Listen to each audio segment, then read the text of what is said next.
Ladies and gentlemen, welcome back to another episode of Tubby Talk, filmed right here in the Tubby Robot in Manayunk, Philadelphia, Pennsylvania. I am Terry from Terry Leahy Films, and the boys? I'm Chris. I'm Steve. And they are from the Tubby Robot. In fact, they are the purveyors of this fine establishment where you should come and talk video games and eat ice cream every day. All the time. Today, on this show where we talk about gaming and things, we're going to talk about something special to me, which is the music of gaming. Now, this topic could be massive, obviously, but the thing that I would like to start on is when I think of music of gaming, I think back to those classic games when I'm thinking of the music. I accept that music today is amazing and orchestral, and you can do anything on an album you can put in a game now. But back then, you just said beep boop beep beep doop doop. But I'm telling you, the scores that they made back then had a lasting effect on us as gamers and as people. Yeah. Talk about some of your favorite 8-bit tunes. 8-bit. I'm drawn immediately to DuckTales, Very which was nice. a seminal platformer. I think one of the first platformers from the Disney Afternoon to like blow up because they had a Tailspin game with the theme from Tailspin was the theme for the game, I believe. And also Chip and Dale, they had a little chiptune version of Chip Chip Chip Chip and Dale's Rescue Rangers at the beginning. And then DuckTales had, like, as you know, widely known orchestral sounding themes on that 8-bit hardware that were unrivaled to this day. Yeah, well, they used the theme song on the intro page, but then the rest of it was original compositions that were made specifically for 8-bit, and they were great. Yeah, they're all original. Yeah, the Moon theme is still widely regarded as one of the best like video game music I remember themes. that. Yeah. I remember that. And just bouncing really high off of the cane.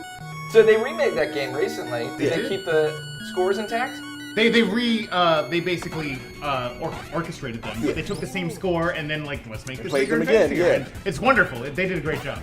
Yeah. I mean, it's coming from Disney and Capcom. Really knocked it out of the park a couple of times. Yeah, a lot of for games. while. You can't really name a bad music game from Capcom in the NES days. Like, they were all good. Capcom did Mega Man 2, which is Well, there's the beginning. Right. That's when I was, for the first time, I was like, dude, this is real music. and they did all the Disney games back then. They did a lot of good stuff. Yeah, and Mega Man 2 was basically like hard rock, metal the whole way through, but 8-bit. And those tunes endure to this day. Really?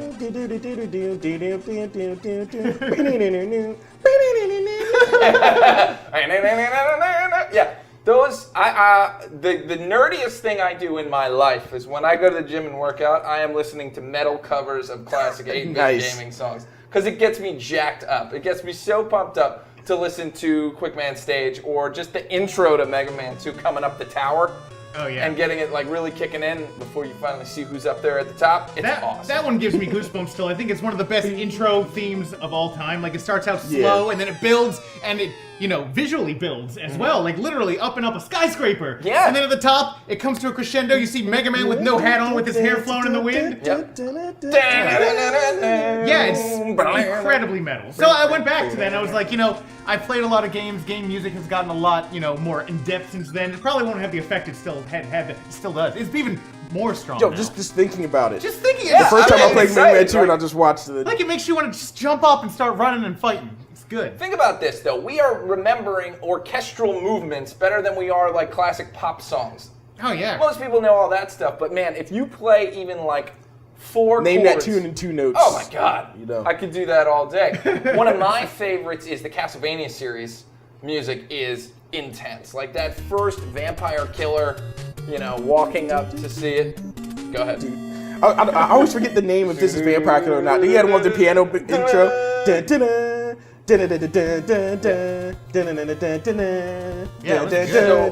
So the one you're singing is my favorite, and that's That's not actually Vampire from Killer. Castlevania 2. Okay. You know the name Which of is that a one? horrid game, Simon's Quest. It is. But that But music that was music, so great. that is the best. I mean, I would sit there and watch the intro screen because I'm not playing the damn game because it's too hard and too difficult. And day changes to night, and it has to pull up a block and tell you that it's going on. It's a horrible night to have a curse. Oh! So you need to know. Yeah. Very nice. But- Very nice. But speaking of that, and you're talking about metal covers of the Mega Man 2 like theme, there's a band called the Megas that me and Chris are huge into. We're huge fans. Yeah, so if you're watching this, Megas, awesome. Please come play Philly again. I miss you every time you play Philly, but come by again. We're going to be there. And come by the shop. It's awesome. So they do basically a rock opera of the Mega Man 2 soundtrack is one of their albums. And then they did the Mega Man 3 soundtrack in a 2-part album recently, which was really, really awesome. So like all those tunes, they reimagine it as like kind of proggy rock. Okay. But and they add lyrics and they add like motivations to the characters. There's multiple viewpoints. Lyrics? Yes, so they're all lyrics. So it's a rock opera. So the Mega Man 2 album, if I'm not mistaken, it starts off with like Dr. Light singing like about the intro. That's over like the stage select theme about creating him. And then each of the bosses have their own their theme. They're singing along from their perspective. Yeah, from their perspective so about like the fight with Mega Man, about who they are, about Dr. Wily making them, how they feel about. So they each have their own theme, and it's wonderful. And it's all done to the same melodies from the game, from their stages. So they basically add words to that and add backstory and add all this stuff that you never. It's really imaginative, actually. Do they change the singer for each boss? No. No, same singer. But I was gonna say there's two singers. There's two singers. There's two singers. But they're really good at embodying who they are. Like, for instance, Airman in that one, he's very like, not to say emo, but he's kind of emo. And he's kind of like, this power I have, I don't know what to do with it. I have to keep everyone at arm's length because I blow everyone away. And he's like, I just kind of want to destroy the world. And like, he's just like very like angry and upset and doesn't know what to do with himself. And then you have like Quickman, who sees himself as kind of like the sheriff in this town, like in this western town, has like a western twang to it, the music. Yeah. And Mega Man's like Doc Holliday coming up for the battle at the OK Corral. That's awesome. And he's just kind of, from his viewpoint, he's like, I gotta get ready because I'm the quickest draw there is. And then Mega Man comes in and just wrecks him. And you just hear his like internal monologues. He's like, oh, I'm not the quickest there is. Yeah. And then there's Crash Man, who the whole thing is he's like, I forget his. You probably played his voice. So the only way to get through Dr. Wily's castle at some points is to use Crash Man's weapon. Yes. And so the whole song is about Crash Man being actually on Mega Man's side and saying, you need to use my weapon to get through, and I'm going to take a fall so that you can take it. It's so good. Yeah, so like he's like the second to last, or maybe the last song. Yeah. So like up until then, there's like defiance against Mega Man. Yeah. And it gets like less and less, and then there's I think Woodman, who's like, I'm the joke. They think I'm the joke, but I'm going to really take down Mega Man. Well, it's Bubble Man. Oh, it's a Bubble Man, yeah. And then they get more and more like demoralized as the ones before them were getting taken down. They're brothers, the Robot brothers. And then he's just kind of like, you need me. Let's help each other, and I'll take the fall because I believe in you now. You beat my brothers, but you've earned it. Like, if you like Mega Man 2, I'll check out the Megas Get Equipped. Is this album we're talking about? They have another one about Mega Man 3, two others about Mega Man 3. Also excellent. Yeah, called History Repeating. Was one from Proto one Man? and two. Yeah. So, a lot of Proto Man. The song from Proto Man. They add all this Proto Man lore, and it's incredible. So many songs from Proto Man's perspective. One is about like the line that gets me is like, you took parts from me to build him, and why is he your favorite son? Look at how excited we are right now. Like, this is a big deal. Yeah, and also I'll bring them up now because Castlevania, they have a side project they just started, hopefully they continue with, called the Belmonts. It's not Metroidvania, it's the Belmonts, where they do 3 songs. The Vampire Killer, the song from 2, Castlevania 2, and I forget the other ones are from 1. They're kind of like 80s pop inspired? Yeah, they're 80s like synth style. Cool. But they're like dark songs about being a vampire. The one with the Castlevania 2 theme is called Horrible Night to Have a Curse. Yeah. And that's kind of like the chorus, and then it leads into that, but everything's very heavy and like it has like organs. Sure. Like synthesized organs, but it sounds amazing. Well, it's amazing that there's these bands taking these songs from 30 years ago in all cases and still to this day reimagining them. Like, that really speaks to the power of those 8-bit tunes. Yeah, and it was one guy on a keyboard. I believe it was a lady who did all the From Mega Man 2, yeah. It was like, I forget her name. I used to know her name recently, but yes, I remember they were excited because she came back to do some of the tracks for Mighty Number 9. Yeah. They had like 5 different. Which is not a good game. Not a good game, sadly. But the music was pretty good. From the tracks I've heard, they were really good. Well, if we're talking about composers, we can't go without mentioning Koji Kondo. Correct. Who is the daddy of the Mario Brothers theme. Yep. Which is arguably the most iconic theme in video games. Yeah, I mean, all the music in that game. It'd be hard to argue something's more iconic than that one. That, or it's a fight between the overworld and the underworld in that. That was the next point. Both of them. Yeah. The original games and whatnot on like Atari and things like that either had no music or the same loop. Yeah, it wasn't very memorable. But Mario hits the scene, and you go down a pipe in World 1-1, and it changes. Yep. Like they were really thinking orchestrally when Koji Kondo made that thing. Like he was thinking of the tone that the piece should be when you enter a world that's black and green versus bright and yellow and blue. And like, think about it. World 1-1, there were at least 4 different themes that are in that. There's the overworld theme, there's the underworld theme, there's the star theme, and then there's the fanfare. All had to be written for this, 8-bit game that looks like this. They only had so much space for on the tiny, ROM card. There are a couple kilobytes for each of these songs, max. But it packs so much depth and feeling and nostalgia into I remember those. the feeling I got, particularly the dungeon theme in that, like when all the bricks would turn white and you saw lava and it would play that tune.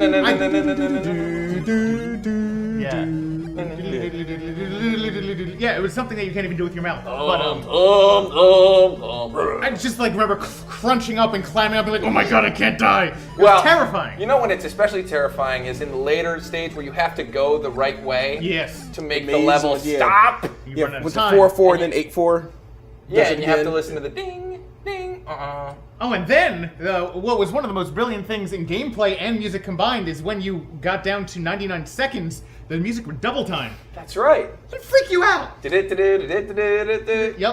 Then you go on that.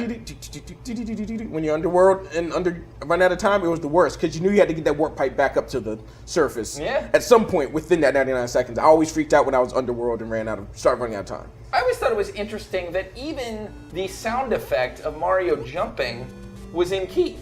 Yeah. With the rest of the piece, it was bending. Like if you're playing a guitar, it was like, wham, like, and interestingly enough, I saw there's an episode of The Tonight Show with Jimmy Fallon where Shigeru Miyamoto's on it, sitting in with the Roots with a guitar. Oh yeah, I saw that one. The original theme. Yeah. Like, talk about just shattering your face, That's Miyamoto playing the theme with the Roots. Yeah. It's the most beautiful thing I've ever seen in my life. Speaking of Mario, though, Mario is interesting because we have that iconic theme. But was it only in Super Mario Brothers originally? Definitely changed when we went to 2. Yep. And changed again when we went to 3. I feel like there was a version of it in 3 at some point. They pulled it into 2, actually. When you go into the negative world, you throw a potion, go through the door, it plays a slower version of the 1-1 theme. Oh, okay. Really? And Mega Man 2.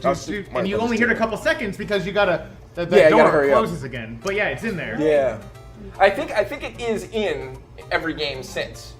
But it wasn't the main backing track for anything except that one game. They had a new one for each one. Yeah. But it's like as iconic as the Superman theme or the Star Wars theme. Oh, both by John Williams, yes. All by John Williams. Yeah, and Koji Kondo versus John Williams. Fight, Yeah. That's a good fight. I'd put that in there, for sure. Okay, so moving on, we jumped up to the SNES and the Sega Genesis. We get the rockin' beats of Sonic the Hedgehog. That's the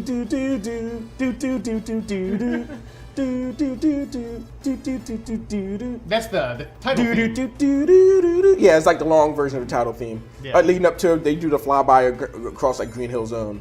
I forget the island it's on. The island, the world is called Mobius, but the island has a name now. You should remember it. Now that stuff, like I don't. Green Hill Zone? Maybe something like that, but they like Green Hill Zone's the name of the first level. Yeah, Right. but the land that the game took place on was it's called. Oh, okay. I think, but they like pan across it, and then you have like the circle with Sonic the Hedgehog, and then he pops up out of it. That was in the later ones. Yeah, that's right. But yeah, he That's pops right. up out of it like to the end strains of the tune of that long form. It was awesome. But yeah, so Sonic the Hedgehog took advantage of the Sega Genesis's blast processing. No, not really. But they took advantage of the higher, I guess, RAM that would be in the No, system. it just had a different Or just sound more chip. storage. It had Yeah, different sound chip more- as well. Yeah. it But it was more had advanced everything. sound. And made some really classic tunes. Like, everybody remembers the Casino Hill Zone. Yeah. Casino Night. Bam. Oh, wait, I'm thinking of bam, ba-dam, bam, bam, bam, bam, ba-ding. That's from 2, I think it is. Yeah. Yeah. That's the one that's in my head. But yeah, most of the music I remember, because it's the ones I played most recently, are the Sonic and Knuckles themes. Sure. Like the one when, I forget, but they're in the airship.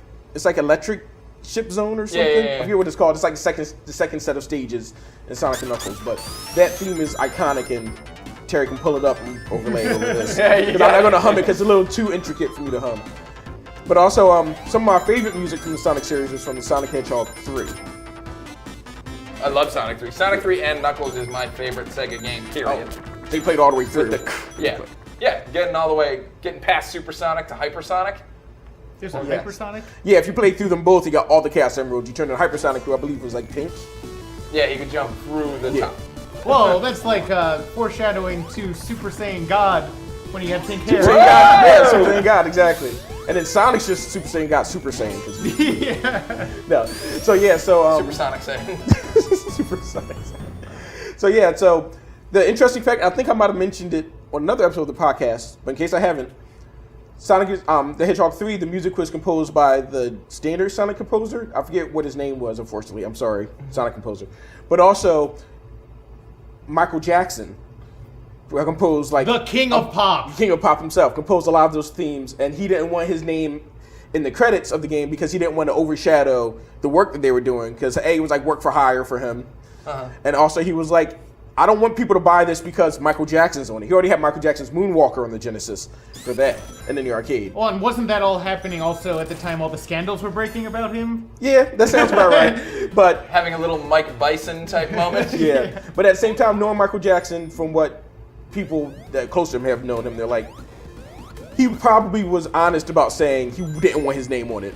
His publicists were like, also because of this other stuff that you may or may not have done, you don't want to be on it. But well, so here's the thing. In the other podcast, I think you had a different reason, which was that he wasn't satisfied with the power of the Sega Genesis to the I'd read something about that before then, but I also heard, like, that was an article I read like a couple months ago. But prior to that, the story I'd always heard was he didn't want his name on it. I prefer that one. And yeah, for him to be like, this isn't strong enough. But he composed Michael Jackson sounding songs. Like, if you listen to them, with that knowledge in mind, you can hear it. So at the very least, they're inspired by his like music. And he wrote a lot of, like, he didn't write all of his songs, his popular songs, but he wrote a lot of them. You can kind of hear that in them, like musically. There is an interesting thing about the Sonic series, though, which makes it different from the Mario series, or even the Mega Man series for that matter. Every Sonic game sounds different. Yeah. Like, there is not a official Sonic theme that I know of. Am I correct in that? Like, the opening theme is kind of the closest. And then they've redone Green Hill Zone so many times, that's kind of the unofficial theme. Because every other Sonic game has a Green Hill Zone analog in it. It has a similar sounding music. But Sonic & Knuckles and Sonic 3, like, had totally different sound palettes. Yeah. And then everything, all the 3D ones kind of had their own thing, including, we'll get to that later, but including like pop stylings. Yeah. For some reason. For sure. But anyway, back to 16-bit. Yeah, I mean, well, the other side of the equation is the Super Nintendo. Which I know, I don't have any nostalgia for the Genesis, I wasn't playing it at the time, so all this stuff, like, I only know it through bands that have covered those songs now. And so now I really know, like, there's this band called Kirby's Dream Band that did a whole bunch of Sonic songs, and now I know it from that album more than anything. But the Super Nintendo, I think, had some of my favorite music. Chrono Trigger. Chrono Trigger. That's the one that I bet that was on everybody's list as soon as we that's one reason I just blurted in and said it, because I was like, we might as well get straight to it. It's one of those, it's classical music, and it's one of those games that came through and made me think that video game music is the new classical music. It's all orchestral. There's no lyrics, and it's something that's used to emote, Yeah, there's meaning and feeling behind it, and you use that music to express those feelings and emotions. Yeah, and Square were their masters of it at the time, particularly. Like, they did amazing things with Final Fantasy VI and Chrono Trigger. I mean, I just love everything about. The way that Chrono Trigger begins really sets the tone. Like, you're gonna have a great music in this and great sound design. Yeah. Like, if there was an Oscars for video games, like, that would have won far and away. Just the as the build starts. Oh yeah, it had like timpanis, like it was an amazing swell. That whole thing. And you felt powerful going into that thing. It speaks to the Super Nintendo's, again, more advanced sound than the Genesis. And that was part of their marketing for a long time during the Versus Genesis was play it loud! Play it loud because Nintendo has a better sound processor than the Genesis. I had no idea. Yep. Yeah, that was their answer to Sega does what Nintendo. Yep. play it loud. It was not as effective, but it was true because it had some great. It was pretty effective. It stuck with us to this day. Well, so what are the themes from Chrono Trigger that you can really remember? I can remember the airship, obviously. Magus' theme is the one that always sneaks into my head Magus' just theme is randomly. really good. See, I will, if I do something great in my life, I play Lucas' theme. Lucas theme, which is the fan theme. I was always partial to Frog's theme, which is very medieval sounding and almost should get a Irish, game. actually. Frog should get a game. Frog the game, that'd be good. He should have had a name that was not Frog then. Glenn, I guess he had. Yeah, Glenn. it was Glenn. Yeah. It was Glenn, he had green hair. Yeah. They all had great ones. I mean, The one that really I thought was amazing in that was when you go back in time the first time and you have that caveman theme. Oh, yeah. What's her name? Arya? Isla. Isla. Her theme is great. yes. Just when you get there the whole time. And just like the exciting theme of that game. And a lot of RPGs. A lot of RPGs had a certain theme or tone that would kick in that would be like, this is going to be important and this is going to be hard, so pay attention. And then suddenly you're like jumping between stuff or running from something or getting knocked over by like a dinosaur or something like that. Which is really good sound design because once you keep you engaged, and the music was so awesome for the whole game, you can just be like, oh, I'm digging this music while I'm playing around. Then it's like, now you have to pay attention because Lavos is here. Yeah. Or something. Was that the first game that was shipped with a CD? It wasn't shipped with a CD. I wish it was. I would have that I CD. think it came out late. Oh, maybe when it came out for PlayStation, they had Yeah. a CD. Yeah. Well, you could put this PlayStation disc because it was a CD-ROM in the CD player and listen to the tracks.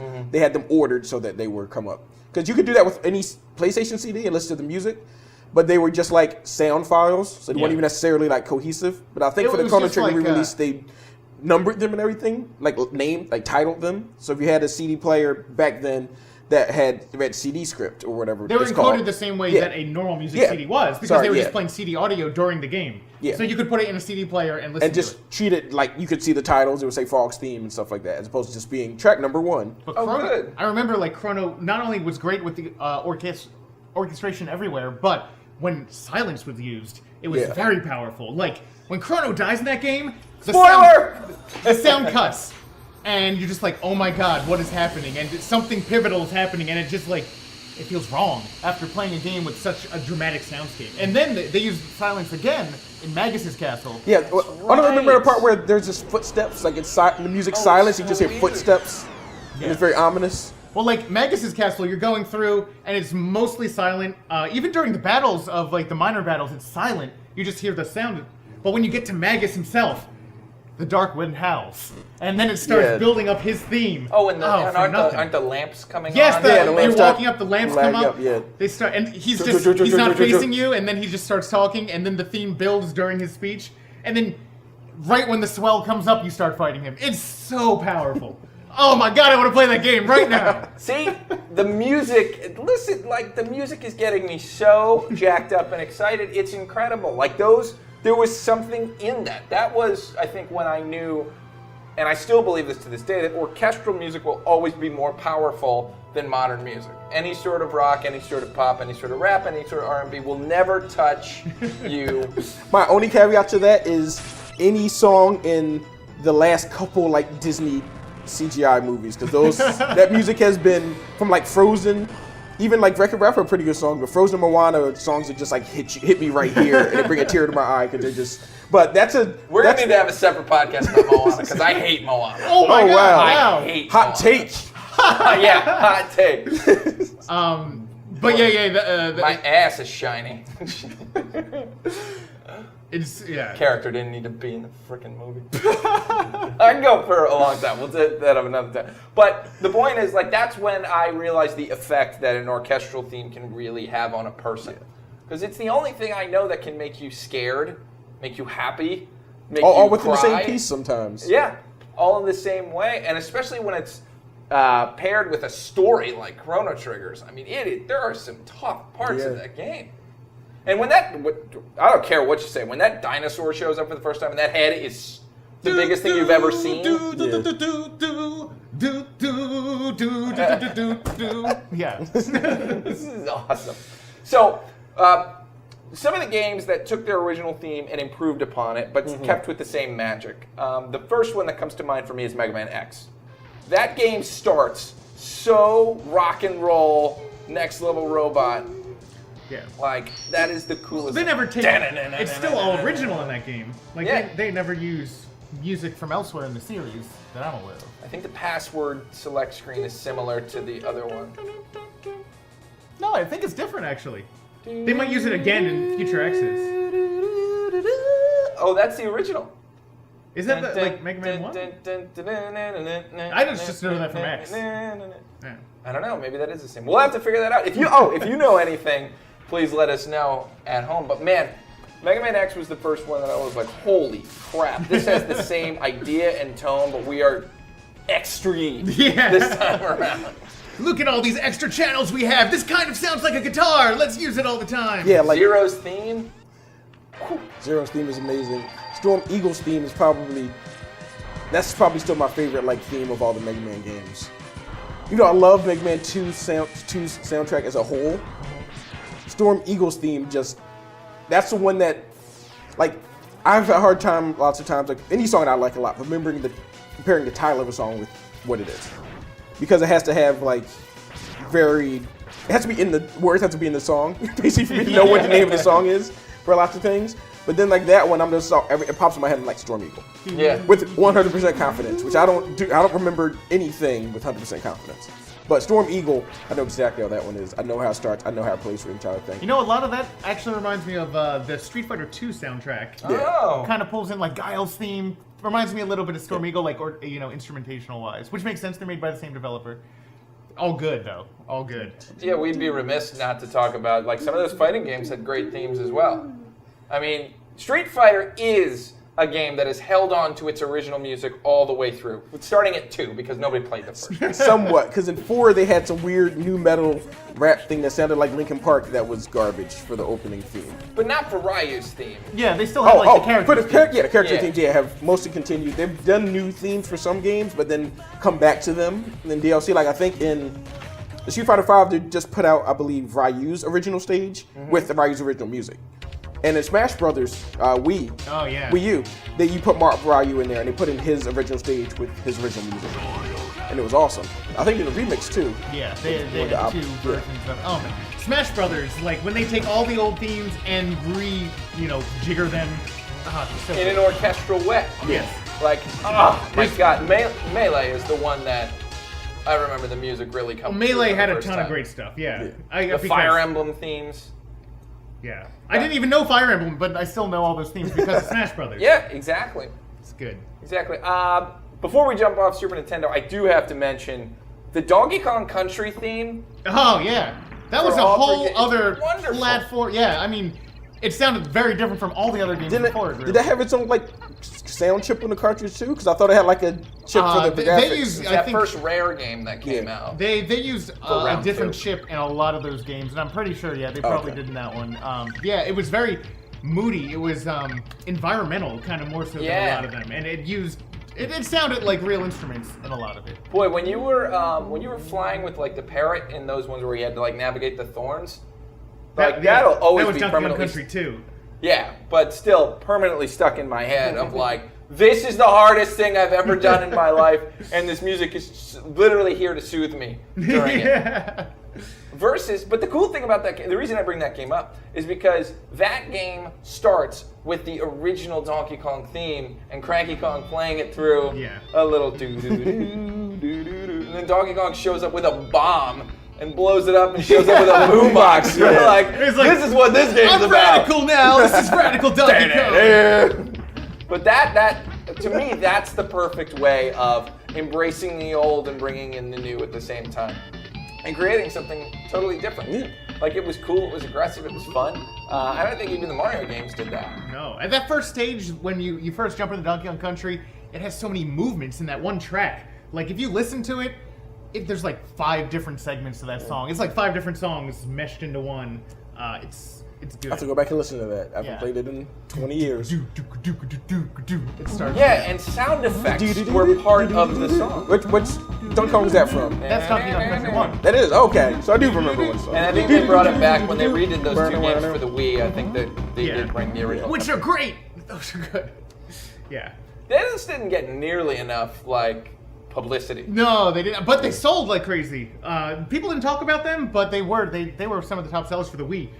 The original Donkey Kong Country Returns. Mm-hmm. Yeah. There's one game that was really interesting that showed up and had music kind of as a backbone for part of it. It was not a standard game. Do you guys know which one I'm talking about? But the music from it is iconic and everyone knows it. I don't know exactly. I mean, that's like 8 things jump to mind. On Super Nintendo? On the Super Nintendo. Is A that unique standard game, but everyone knows the music. Everyone knows the music. Oh, you gotta tell me. Yeah, you gotta. We're stumped. There was a fly swatter involved. Mario Paint. Mario Paint. The music part of Mario Paint was incredibly intricate. Yeah. And they continue that later with Super Mario Maker. Took a lot of things DNA from Mario Paint. It's basically like the new Mario Paint without being a graphics editor. Is there the sound thing in it? Oh, it does all the sound things. There's a fly swatter game in it. It's got everything. There is? Yes.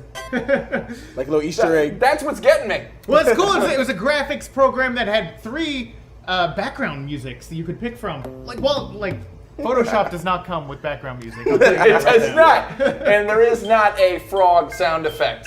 No. Or a baby sound effect. Oh yeah, making your own music in that was really fun. I like the car a lot as an instrument.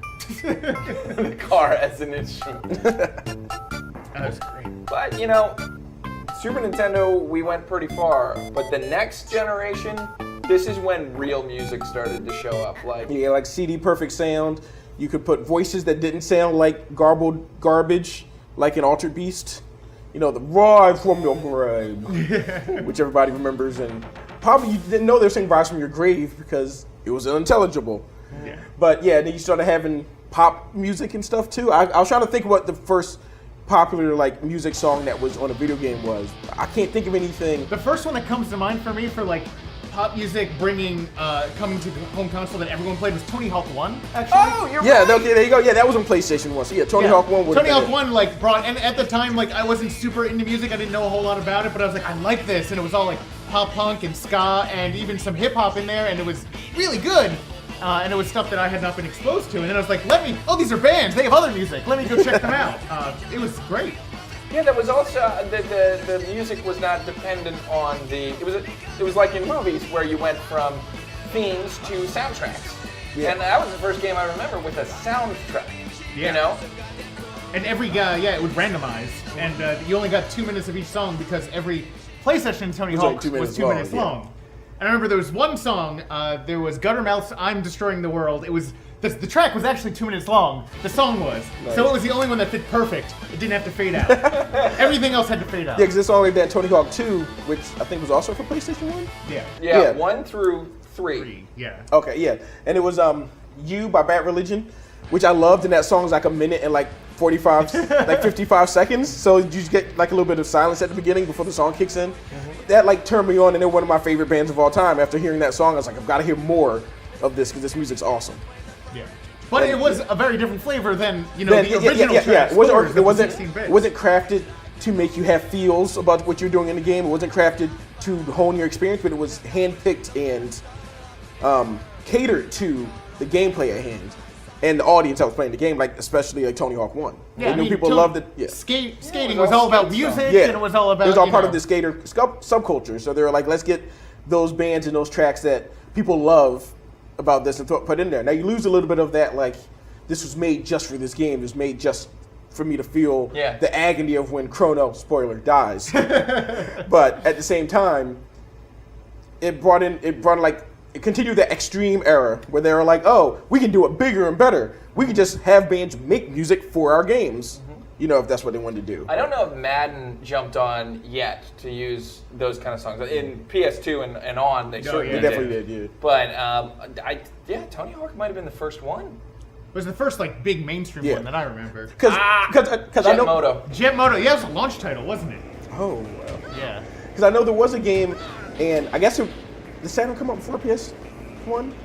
Yes. Yeah. Very shortly. So there's a game I think was for the Saturn. It was an arcade game, but I don't know if it came out before or after the PlayStation. It was Aerosmith based, I believe. It was Revolution X? Yes, Revolution X. Which I believe had an original Aerosmith song in it, or two. I remember they had a version of that on the Super Nintendo. Oh yeah, They did. it did. And Yeah. it didn't have CD audio, obviously, Yeah. but you had to play. Oh god, Revolution X. You had a gun that shot CDs. You had to shoot CDs at things, like first-person style shooter in the game, and I think it was a light gun game even. Yeah, some corporation and evil government taking over the world, not letting people play music. So the power of Aerosmith is going to free the people by firing CDs at all these dudes in suits. But I'm almost certain it was a Saturn version. I remember reading about that and Electronic Gaming Monthly and being like, what? Did the Saturn have a gun peripheral? That was the I didn't know. appropriate. Yeah, for a Virtual Cop. Oh. That was I think it was one of the launch titles, or at least one of the titles that it was created for. And the 100 people that bought a Saturn in America probably really enjoyed You it. can play House of the Dead with it too. House of the Dead 1 was on Saturn. Was it? Jeez, Light gun, blood. yeah. Are you sure on Saturn? Oh my god. Yeah. That's pretty Yeah, wild. that's why I wanted the Saturn so much when I was a kid. I was like, I need to play House of the Dead at home, but I never ended up getting one. Yeah, That being said, there were some great orchestral tracks that came out during that time. Oh, too. definitely. Yeah. Mario 64, that has some of the best music in gaming, period. And they were forced to because they had to use MIDI still at the time. They Yeah. did not have CD Oh, that's audio. right. It was all cartridge based, so they had to use the MIDI. But yeah, N64 had a great soundtrack. Yeah. Ocarina of Time. Ocarina of Well, Time. there's the one. Yeah. Yeah. There's, I mean, again, I brought this up in another podcast, but Blast Core had amazing music in it. All those rare games, really. Rare anything Yeah. would have. Battletoads had amazing music back. Not to And go back the to the NES. NES too much. Yeah. Oh, man. Battletoads did. You know what the cool thing about Battletoads? We're going. You know what the cool thing about Battletoads was too? Two themes. One for playing, one for pause. Oh, yeah. My parents drove them nuts because I'd pause the game and go do something else. He'd be like, this inane thing is playing over and over again.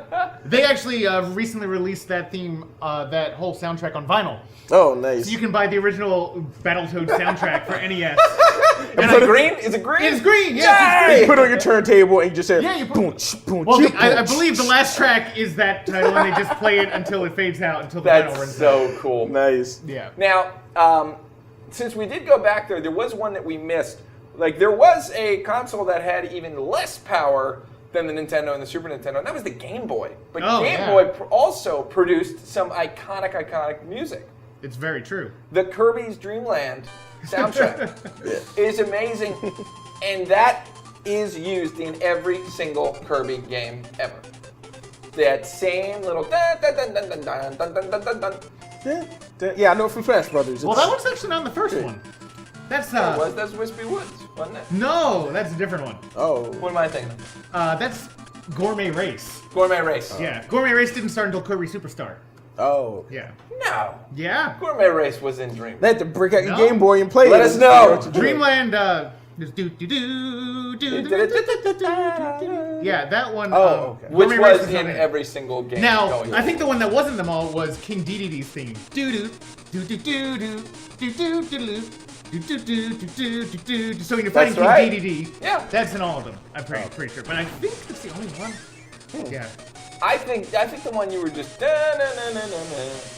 No, what that's were you Gourmet just Race singing? again. This is hilarious. They sound very similar to me. Dude, okay. That one is in it. That's Kirby's main theme, right? I don't know if that's in Kirby's Adventure on the NES. I don't know if it's in Kirby 2. I love that theme. It's good. I don't know, but they're all in Smash Brothers because they were Yeah, all they're so all in classic Smash that they Brothers. carried them along forward. But Mario Land is the other one that had I don't remember a the music. nothing I think I of a played it with the theme. music off, so I don't know that music. Yeah, I love I it. don't think they carried any of those songs over either. Well, because a lot of them were just like the Can theme was the you got the stars of do do. I do remember that. That's right. I forgot about that. But yeah, Mario Land was great, and it was What was the song though? I can't well, remember. the do do do do do. Do do do do Do, do do, do do, do do, do do, do do, do. Yeah, I don't think There's they two ever did Asian it. dudes online who do it on guitar and violin. Go find it. I- It won't be linked below because I'll forget. But go find it. But the Game Boy sound processor gave birth to a whole new genre of real world music called chiptune.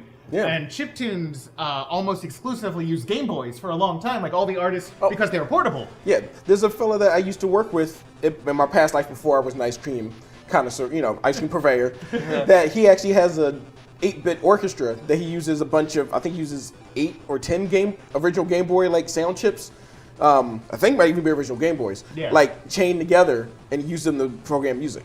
And he does like chiptune so it was shows. this whole underground scene called chiptune, and I know at the time in the aughts in New York, it was a pretty big thing. Like you would go to a club and people would be playing chiptune and they'd be dancing to it and they'd be programming it in real time. And it was basically a dude up on stage with like 4 to 6 Game Boys, and they wrote custom software to use the sound chip. So they'd program each of these Game Boys, plug them all in, and This is the greatest thing I've ever heard. Yeah. one of the more famous ones, his name is Bitch Shifter, and his famous album was called Information Chase. If you hear anything chiptune, the title track, Reformat the Planet. Reformat the Planet's incredible. Play that. It's good. You heard him. Let's do it. So, to kind of wrap things up, what would you say are the most iconic themes that you can think of? And I'm happy to start. The Final Fantasy theme, I think, is one of the most iconic themes that traveled from game 1. And what are we on, 15 now? Yes. And it's there, whether it's just on the intro screen or just after you. Yeah. Fanfare themes and its original theme. Those are some of the coolest to listen to over the years. Start all the way back with the first Nintendo one and listen to the improvements that were made by 7, listen to the improvements now. And now we live in this awesome world where people are just recomposing these things and doing them well. There's a woman, Tina Guo, who was on the Wonder Woman theme and is part of that team. And she's been releasing a bunch of video game ones, including Legend of Zelda, nice. which again is another one of those classics. She did the Pokemon one, and I think she did another one too, but I can't remember it. But what are some of those iconic themes? Zelda, for sure, everyone knows that. Mario, everyone knows that. Final Fantasy, everyone knows that. What are some of the other ones? Ones that come to mind for me, Metal Gear had a lot of great music, and I know they used a lot of their themes from the old days. And like the 3D ones and stuff. Yeah, and the 3D ones, they just brought them back and made them deeper and more orchestral and grittier. Solid Snake, As his beard grew and got more grizzled. And specifically, like, in terms of, I think a lot of it is the fanfares from lots of games, or what they carry over, like, Zelda particularly, like, do-do-do-do, like, that is kind of like genre-busting, generation-busting, like, everyone knows that. It brings you right back to your childhood as soon as you hear it. And they use it in every game except for maybe 2, because 2 is weird. Just like Castlevania 2. Yeah. And Mario All the 2. twos are All the weird. sequels in Nintendo were weird. Ah! The sequel to this podcast will be weird. Yeah. We'll be sitting in different spaces. I'm trying to think of like other ones. Like we talked about a lot of them. Yeah. Trying to think of other ones that we missed. I mean, ones that hit you square in the gut and just make you glad to be alive. Super Mario RPG, I think, had some music that will just, anytime I hear it, I will start crying. Like, I will literally be in tears. Because they made that was beautiful music, Yoshi's Island, the whole thing. Oh, yeah. Every track on that was incredible. And I just remember the athletic theme particularly, which Oh, yeah. It sounds like an old-timey sort of 30s song. Bum, bum, bum, bum. It's really good. Riding around at the speed of sound. I was not gonna knowing say what that miles earlier. ahead got. I can't remember the lyrics Sonic right now. Adventure. But Sonic Follow my Adventure, rainbow. just the opening of this song, Sonic Adventure 2, opening with him running down, like we talked about before, running down a big hill, and like in a bass San Francisco guitar style comes place in. when bass guitar comes in, just and it starts with this song you would never imagine to hear in a Sonic game, because Sonic Adventure had like kind of orchestral song, but like the pop song that I think was also Crush 40 recorded was at the end of the game. But this opened with it, and then you had a bunch of themes throughout it, but that was like the iconic one everyone knows because everyone's played that stage that has played the game. And then the ending song when you're fighting the last boss, when you're supersonic and you're flying around in space, and you just hear "Live and Learn," hanging on the edge of tomorrow. And it's the same band with the same like chunky ass bass, but it's amazing just because they put so much effort into it. And I think that's the full circle. I think Yeah. what like that's a band that was clearly inspired by these original tunes and whatnot, and then they were asked to make music for a game. But it's not like you said, they clearly put their heart into it and took elements of the game. Now, I got a bone to pick with one part of Sonic Adventure 2. One part? Knuckles' theme is ridiculous. It's a rap song about what it's like to being a kid. Yeah, about what he's doing, about him being a kid and what he's doing at the time, which makes it worse. But the Pumpkin Hill track, as bad as it is a guilty pleasure of mine. Because he says Pumpkin Hill like 8 times in the rap, and it's only like a 40-second rap sort of loops, but he says it like every other line. So you're Knuckles. But he sounds like Ghostface Killer to me a lot, and I just always imagine it's Ghostface doing these songs. I know it's not him, because I've looked it up, but in my head, it's always going to be him, my head canon. It's Ghostface doing this for free. He didn't want his name put on it because he didn't want to overshadow Knuckles. If we're going to talk about rap, I would be remiss not to talk about rap? Def Jam Vendetta. I love Def Jam Vendetta. There's the other side of the equation. When musicians entered video games, like that's when we knew we made it, right? Yeah, Def Jam Vendetta was a wrestling game. It was I know it was on GameCube, that's why I had it for. Yeah. I guess it was on PS2. It's probably on Xbox. And I'm sure it was everywhere. But it was like a wrestling game in a ring, but you picked like different rappers were the characters. so Fat fun. Joe was an enforcer. You had Redman, and his move was just he stomps on you with his Timbs over and over again. Method Man could do flips and stuff for some reason. Why are we playing this game more? This sounds so good. Because my Put it on the machine. My sister sold my Dreamcast after I loaned it to her a couple years ago. And it sounds way better than 50 Cent Blood on the Sand. Another rapper. So did you know about that one, Terry? I was during that phase of video games where you missed it. It was like PS2 and Xbox. Oh my god. So somebody steals his like jewel encrusted skull that That he has. no way. This is real. He like went to perform for the king of Saudi Arabia or something, or like a fictional like Middle Eastern country, and they give him a jewel encrusted crystal skull as like his payment for performing. So then someone terrorists steal it from him. So him and his homeboys strap up and go to get it back by fighting these terrorists in the desert. 50 Cent fights terrorism. Good. I'm thinking Good. they had his oeuvre was in it, but I don't know if he did any original songs for the game. But there's definitely songs Did from he voice his. himself? Yeah, I believe he voiced himself. He formed a company to make the sequel, unless that was the sequel. There was a game that he formed a company to make, and it went under so bad because the game tanked so hard. 50 Cent. But he had 2. There was also a Kiss Psycho games. Circus game. Yes, there was. I remember that. Was that an arcade and then also No, on the that home was consoles? a PC game. PC, like, okay. recently. It was on That was Dreamcast on too, yeah. Dreamcast. It was a as well. first-person shooter.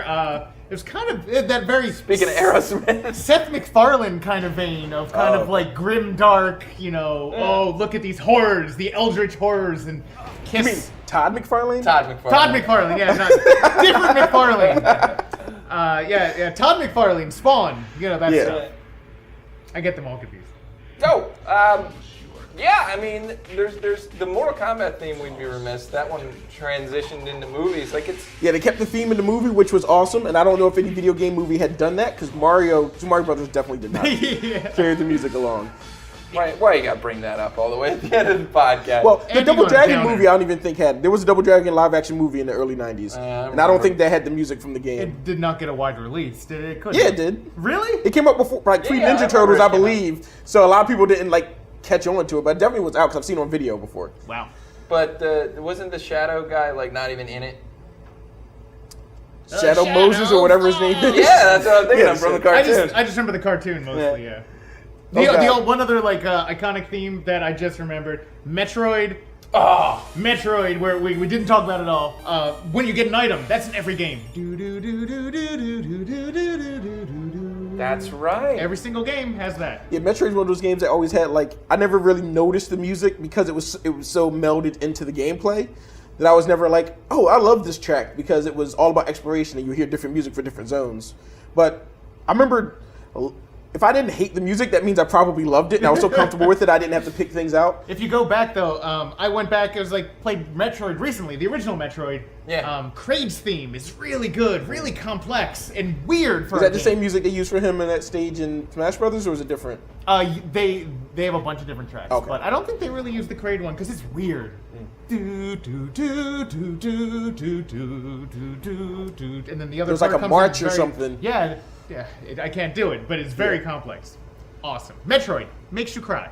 Metroidvania, he's got a shirt on.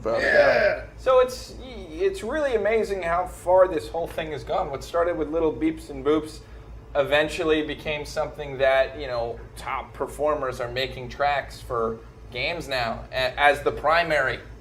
You know, like, and people are taking their love from those games and creating new metal songs and orchestral songs and all sorts of songs that I love that are from my childhood and really hit you deep in there. And I think it's cool. What a time to be alive. Yeah. Honestly. There's so much good media to consume and enjoy. Including this. Thank you so much for watching. Hey. Please let us know themes and songs that we need to listen to or bands that are doing songs that we haven't heard about. It's all good here. Listen to the Megas. I highly recommend them. I know Chris highly recommends them. Yes. And then also, if you like Mega Man 2 music, or if you like Final Fantasy 7 music, there's a rap artist called Mega Ran who is like licensed by Capcom, so are the Megas, to make Capcom like Mega Man music. So he has a bunch of Mega Man songs based, like Mega Man based songs. He's done a collaboration or two with the Megas, Was which that is Mega awesome. Man bass songs That, or no, bass? Mega Man based. Oh.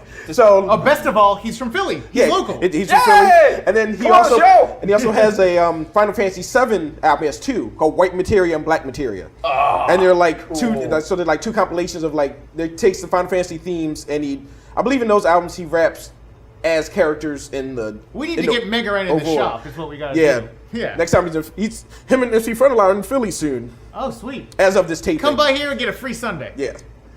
This won't be out in time. Anytime. Hope you can. Thanks for coming by and getting that free Sunday, guys. There you go. Thanks, guys. You know, this show, we do it for you. We love talking about video games, and we want to encourage you to come in, join the conversation, and talk video games with us. These guys will be here all the time. This is their place. This is Tubby Robot Ice Cream Factory. This has been Tubby Talk. I'm Terry. I'm Chris. I'm Steve. And thank you so much for joining us, and we'll see you soon.